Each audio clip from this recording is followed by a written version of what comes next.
वक्फ कानून की लड़ाई सुप्रीम कोर्ट तक पहुंच गई है। 16 अप्रैल को इस मामले में सुनवाई होनी है, हो सकती है, लेकिन सुप्रीम कोर्ट में लड़ाई से पहले ही पश्चिम बंगाल में सड़कों पर संग्राम छिड़ गया है।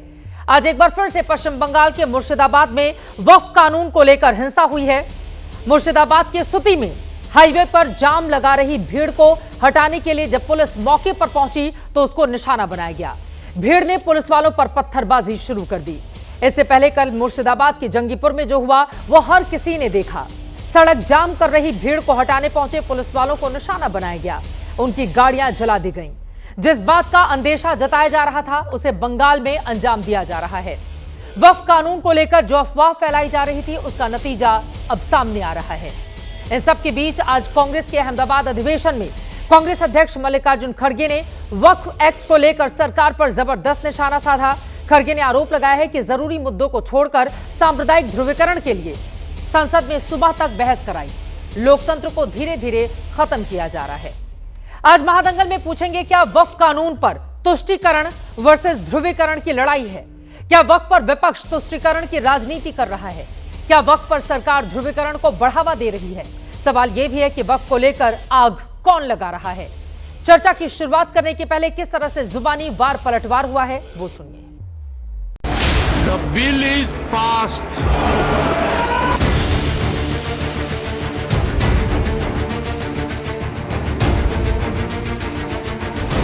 सरकार कम्युनल पोलराइजेशन के लिए रात के 3-4 बजे तक संसद में बहस कराती रही। लोकतंत्र को खत्म किया जा रहा है आहिस्ता आहिस्ता। वक्फ अमेंडमेंट एक्ट पास होने के बाद कुछ लोग गलतफहमी पैदा कर रहे हैं। ये मुसलमानों के हित में है। एक भी दरगाह, मस्जिद, कब्रिस्तान, खानका की जमीन नहीं छीनेगी।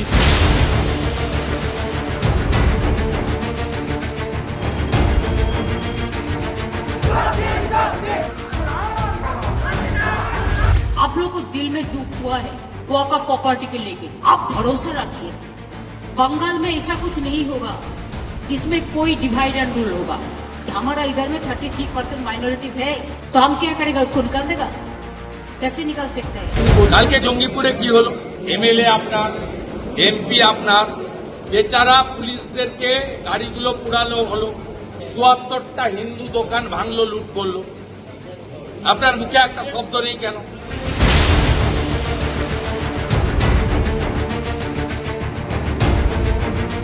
देश का किसी नेता की औकात नहीं है कि भारतीय जनता पार्टी के साथ रह करके भी माइनॉरिटी के हितों की रक्षा इस तरह से कर सकते हैं। हमको किसी मौलाना और इनका किसी का हमको आवश्यकता है।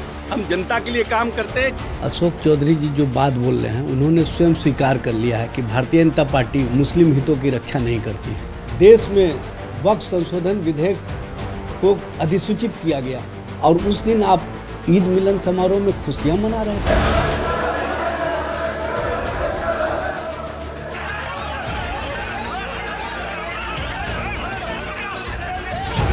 लेजिस्लेटिव जहाद अब छेड़ना चाहते हैं जो नाकाबिले बर्दाश्त है।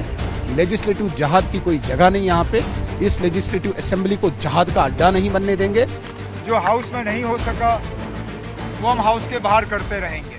पार्लियामेंट ने जो बिल पास किया, जम्मू कश्मीर के एक आबादी के एक बहुत बड़े तबके के जज्बातों को ठेस पहुंची।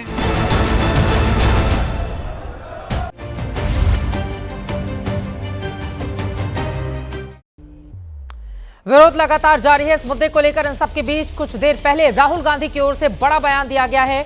वक्फ कानून पर राहुल गांधी ने बड़ा बयान दिया है। राहुल गांधी ने वक्फ कानून को धार्मिक स्वतंत्रता के खिलाफ बताया है। कांग्रेस के अधिवेशन में वक्फ कानून पर राहुल गांधी का यह बयान सामने आया है। उन्होंने कहा कि वक्फ कानून संविधान पर हमला है, धार्मिक आजादी पर हमला है। सुनिए।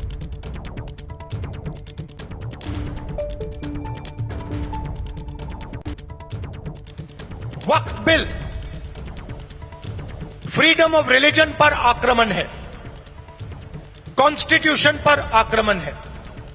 उसके एकदम बाद ऑब्जर्वर न्यूज़पेपर, उनका जो न्यूज़पेपर है,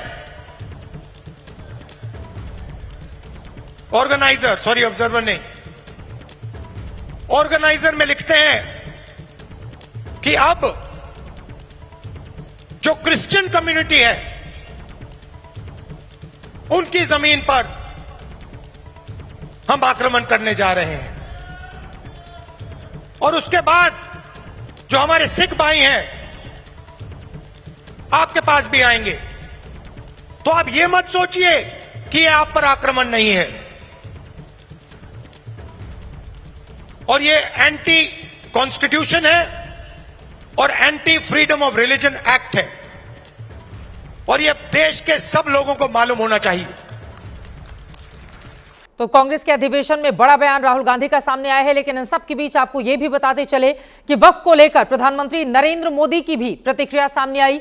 एक कार्यक्रम में पीएम मोदी ने वक्फ कानून की तारीफ करते हुए कांग्रेस पार्टी पर तुष्टीकरण के आरोप लगाए। पीएम की ओर से कहा गया कि वक्फ पर बहस की जड़ में तुष्टीकरण की राजनीति है।